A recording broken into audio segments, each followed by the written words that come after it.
The meaning of life is just to be alive. It is so plain and so obvious and so simple, and yet everybody rushes around in a great panic as if it were necessary to achieve something beyond themselves. Alan Watts.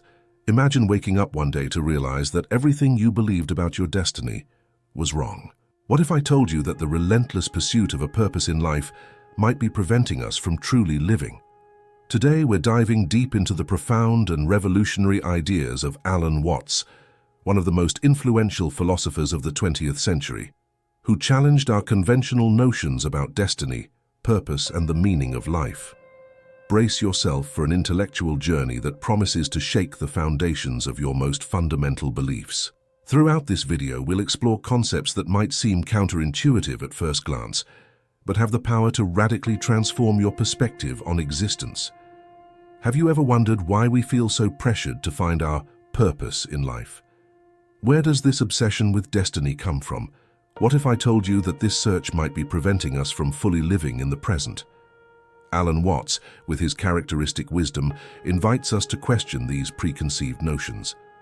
He challenges us to consider a radically different perspective. What if there isn't a grand cosmic plan for our lives? What if life is simply living? Throughout this video, we'll unravel Watts' teachings about destiny, exploring how his ideas can free us from anxiety about the future and help us embrace the present more fully. Get ready to question everything you thought you knew about the purpose of life. But before we dive deeper, let me ask you a question. Have you ever felt lost, desperately searching for your true purpose? If so, know that you're not alone. This search is a universal human experience, and it's exactly what Alan Watts addresses so eloquently in his teachings. Let's begin our exploration by examining Alan Watts's own life. Born in 1915 in England, Watts was no ordinary philosopher. From a young age, he demonstrated a deep interest in Eastern philosophies, particularly Zen Buddhism. This fascination led him to become one of the primary interpreters of Eastern philosophy for Western audiences. Watts had a unique ability to translate complex concepts into accessible ideas, often using humor and everyday analogies to illustrate profound points. His approach was revolutionary. He didn't just convey knowledge, but invited his listeners to directly experience the truths he discussed. One of Watts's most significant contributions was his critique of the Western obsession with purpose and destiny. He argued that this constant preoccupation with the future prevented us from fully living in the present. But what exactly did he mean by this? Imagine for a moment that you're planning a trip. You spend months organizing every detail, the places you'll visit, the restaurants where you'll eat, the activities you'll do. Finally, the day of the trip arrives.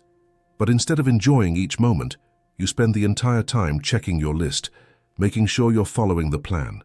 You're so focused on following the itinerary that you end up missing the beauty and surprises that naturally arise during the journey.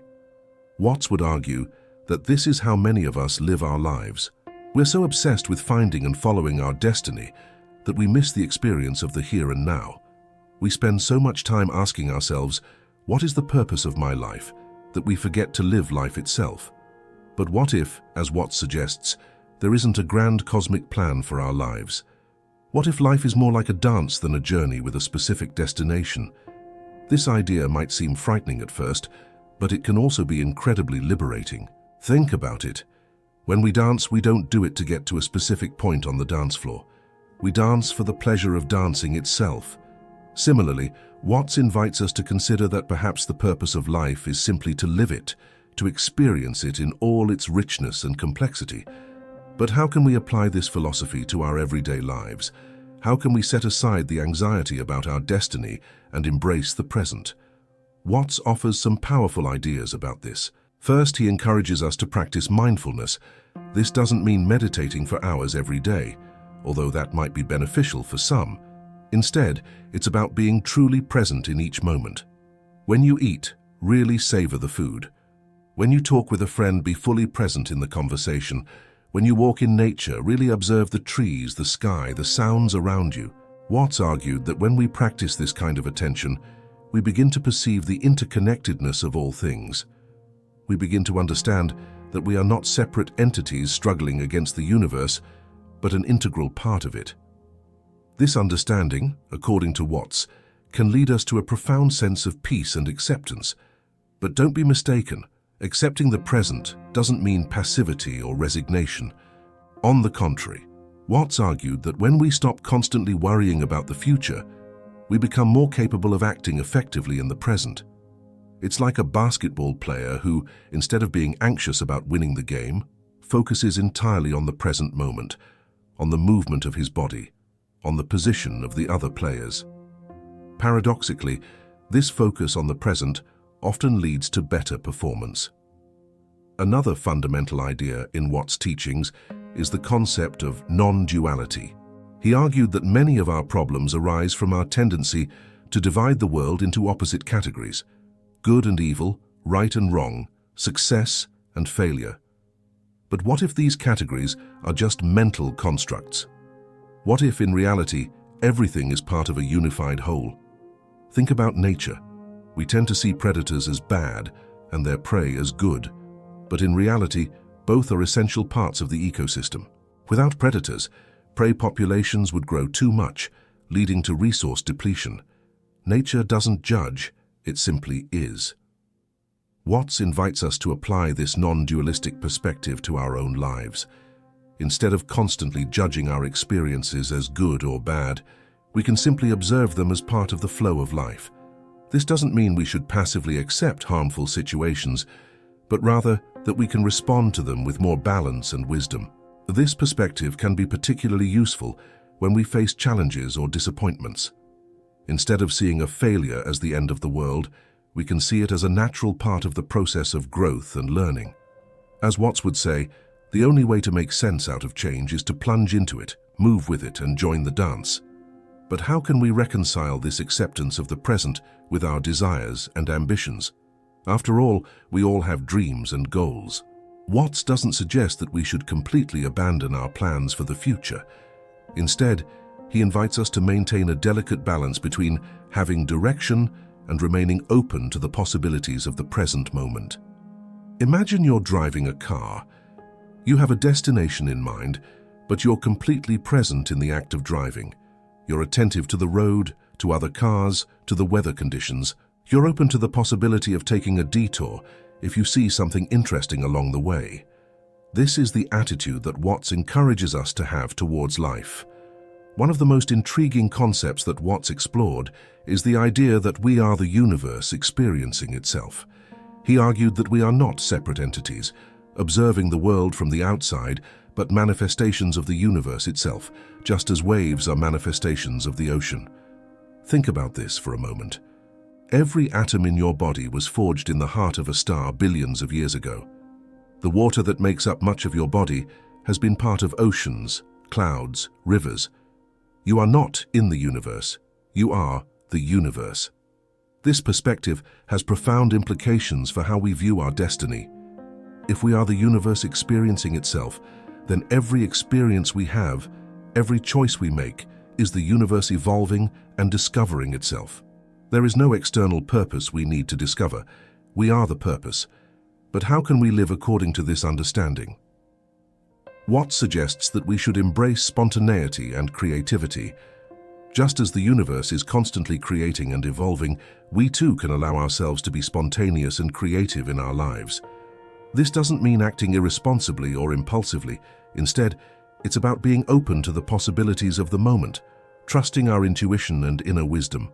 It's like a jazz musician improvising. He knows the notes and scales, but allows the music to flow naturally in the moment. Watts also invites us to reconsider our relationship with time. Often, we live in what he calls the never-arriving future. We're always thinking, when I get that job, I'll be happy, or when I find the perfect partner, my life will be complete. But this future never arrives, because when we achieve these goals, we immediately set new ones. Instead, Watts suggests that we live in the eternal now. This doesn't mean completely ignoring the future, but recognizing that the only moment we can really live and act in is the present. The past is gone, the future hasn't arrived yet. All we have is this moment.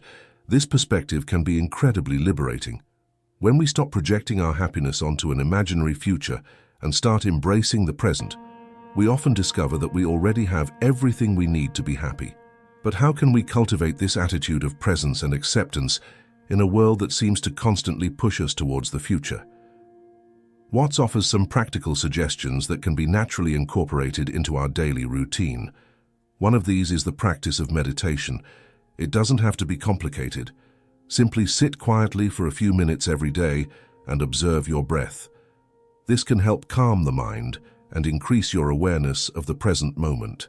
Meditation, according to Watts, is not about achieving a special state of consciousness, but about realizing the consciousness that is always already present. Another suggestion is to cultivate gratitude. Take a few moments every day to appreciate the good things in your life, no matter how simple they may be. This can help shift your focus from what's missing to what you already have. Watts often spoke about the importance of recognizing the abundance that already exists in our lives. Embracing uncertainty is another crucial aspect of Watts's teachings. Instead of trying to control everything in your life, allow yourself to be surprised. Say yes to new experiences, even if they make you a little uncomfortable. Watts argued that it's in uncertainty that we find the greatest opportunities for growth and discovery. The practice of acceptance is also fundamental. When you find yourself resisting a situation, try to accept it as it is. This doesn't mean you can't work to change it, but acceptance can greatly reduce unnecessary suffering. Watts often spoke about the Taoist concept of Wu Wei, which can be translated as non-action or effortless action. It's not about passivity, but about acting in harmony with the natural flow of things. Connecting with nature is another practice that Watts emphasized. Spend time outdoors, observing the rhythms and cycles of nature. This can help remind you that you're part of something larger. Watts often used metaphors from nature in his speeches and writings, highlighting how we can learn a lot by observing the natural world. By incorporating these practices into our lives, we can begin to live in a way that's more aligned with Watts' teachings. We can begin to see life not as a search for a final destination, but as a continuous dance, a constant exploration. But it's important to remember that this shift in perspective doesn't happen overnight. It's a process, a continuous practice. There will be moments when we return to old thought patterns, and that's okay. The important thing is to keep practicing, to keep returning to the present moment. As we internalize Watts' teachings, we can begin to experience a profound shift in our relationship with life. Instead of feeling anxious and insecure about our destiny, we can feel curious and excited about the possibilities that each moment offers. Imagine living each day with a sense of wonder and discovery, like a child exploring a new playground. Imagine approaching life's challenges not with fear or resistance, but with curiosity and acceptance. Imagine feeling deeply connected to the world around you, recognizing that you are a unique expression of the universe. This is the promise of Alan Watts' teachings about destiny. It's not a promise of a life without problems or challenges, but of a life lived with more fullness, more presence, more joy. So the next time you catch yourself anxious about your purpose or destiny, remember Watts' words. The meaning of life is just to be alive. Allow yourself to relax into the present moment. Observe the world around you with new eyes. Recognize that you are already complete, already part of the great flow of life. And remember, as Watts often said, you are a function of this total universe, and if you gum up your function, you gum up the whole universe. Maybe when each of us wakes up in the morning, we are reborn, that we are really new, completely fresh, not connected with yesterday. Each day is a new opportunity to live fully, to explore, to grow. There is no final destination to be reached, only the eternal now to be lived and appreciated. As we conclude this journey through Alan Watts' teachings about destiny, I invite you to reflect. How can this perspective change the way you live your life? How can you incorporate more presence and acceptance into your daily life? Remember, change begins with small steps. Perhaps today you can take a pause, breathe deeply, and really observe the world around you. Perhaps you can approach a challenging situation with more curiosity and less judgment. Or perhaps you can simply smile, recognizing the beauty and mystery of your own existence. Watts' ideas are not just abstract philosophical concepts. They have the potential to profoundly transform our experience of life. By embracing the present, by recognizing our interconnection with the universe, by letting go of our obsession with destiny, we can discover a freedom and joy that have always been there, waiting to be recognized. As Watts so eloquently put it, this is the real secret of life, to be completely engaged with what you are doing in the here and now, and instead of calling it work, realize it is play. So how about we start playing? How about we embrace life in all its unpredictability, its beauty, its mystery? How about we let go of the anxious search for a destiny and instead dance the dance of life? Remember, you are not just an insignificant small part of the universe. You are the universe experiencing itself in a unique and wonderful way. Every moment of your life is precious. Every experience is an opportunity for growth and discovery. As we end this video, I'd like to leave you with a challenge. For 1 week, try to live according to Watts' teachings. Practice presence, cultivate acceptance, embrace uncertainty. Observe how this affects your experience of life. And if you feel inspired, share your experience in the comments below. How did Alan Watts' teachings about destiny resonate with you? What insights did you have? What changes did you notice in your life? Remember, this is not a journey you need to make alone. We are all part of this great mystery called life, all exploring and discovering together. By sharing our experiences, we can learn from each other and grow together. Before we part ways, I'd like to leave you with one last quote from Alan Watts. What you are basically deep down, far in, is simply the fabric and structure of existence itself. May these words inspire you to live each moment with presence, gratitude, and a sense of wonder at the miracle of your own existence. Thank you for embarking on this philosophical journey with me. Until next time, remember, life is not a search for a destiny. It's a dance to be danced, a song to be sung, a gift to be lived. Live it fully.